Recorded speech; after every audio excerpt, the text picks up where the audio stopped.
Hello guys, so meron tayong i-check na mga capacitor ng electric fan. So dito ang pag-check ng capacitor ng electric fan, i-set natin siya sa 1K. Pag na-set natin siya sa 1K, ito yung kanyang pinaka reading niya. So nakikita nyo tong DCB saka ACB. So itong 0. So ang bilang niyan, ito 1, 2. Ayan, nakikita nyo yung 2. So yun yung pinaka UF ng ating capacitor. Kailangan kung itetest natin yung capacitor ng electric fan at 2 UF yon, kailangan pumalo siya hanggang dito sa 2 UF at dahan-dahan siya babalik. So dito malalaman natin na shorted yung ating capacitor pagka pumitik lang siya hanggang dito sa 2 tas hindi na siya gumalaw, nag-steady na siya dyan. Ibig sabihin shorted na yon. Pagka hindi naman siya gumalaw, open na o mahina na yung capacitor natin, defective yon. Kailangan papalo siya tapos dahan-dahan babalik. So tara, test na natin yung ating capacitor. So ito yung ating capacitor ng electric fan, 1.5. So kailangan pumalo siya hanggang dito. Pagpalo niya ng 1, kailangan sumobra siya dito hanggang dito siya sa gitna bago mag 2. So kuhain natin yung ating test rod ng ating analog tester. So kailangan i-discharge muna natin kasi maaari tayong mag-ground.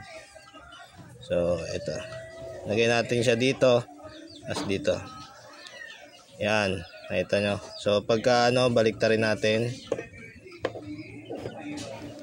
kailangan pumalo siya hanggang 1 may get.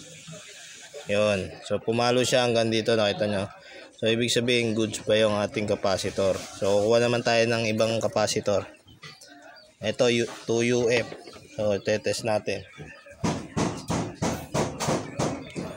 So pagdidikitin natin, so ayan naman. Isa natin siya. Ayan o. Ayan, nagkadikit. Yeah. Baliktarin natin. Ayun. So hanggang 1 lang siya. So ibig sabihin mahina na yung capacitor na to. Kasi kailangan pumalo siya hanggang 2. So kukuha naman tayo ng ibang capacitor. So ito. Ilang UF ba to? Ito 2.5. So tetest din natin to 2.5. So kailangan sumobra siya ng 2. Ngayon kung mahina na siya hanggang 1 na lang, so palitin na yung capacitor natin pag mahina na. So ganyan guys, so check na natin. Okay. So hindi siya pumalo, so babalik rin natin. Yon, so umabot siya hanggang 2. So ibig sabihin pwede pa itong magamit, pero medyo pabigay na siya.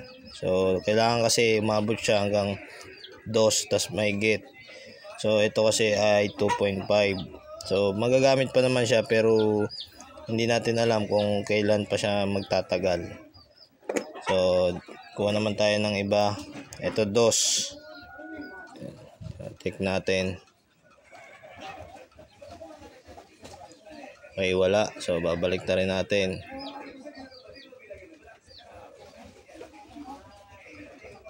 So wala. So ibig sabihin defective na yung capacitor na ganito.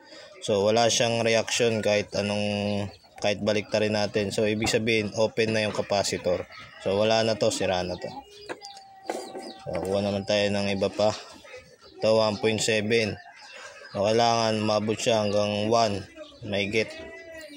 So tetest natin. Okay. So balik na rin natin. Yun, so umabot siya hanggang 1 may get. So pwede ba na natin ito magamit, pero ganun din katulad nung kanina, maaaring hindi na rin siya magtagal pagka kasi itong mga capacitor na to matatagal na rin itong nakakabit sa mga ibang electric fan. So kung hindi natin mapapalitan, lalo na kung taon, maaaring bumigay na rin siya. So dito sa capacitor makikita rin natin na pasira na pag lumobo na to. Saka meron na siyang leak. So pagka ganun na yung capacitor ng inyong electric fan, palitan nyo na ng bago. So, yung electric fan naman, makikita nyo yan pag humina na yung ikot niya sa number 1. So, ibig sabihin, palitin na yung capacitor.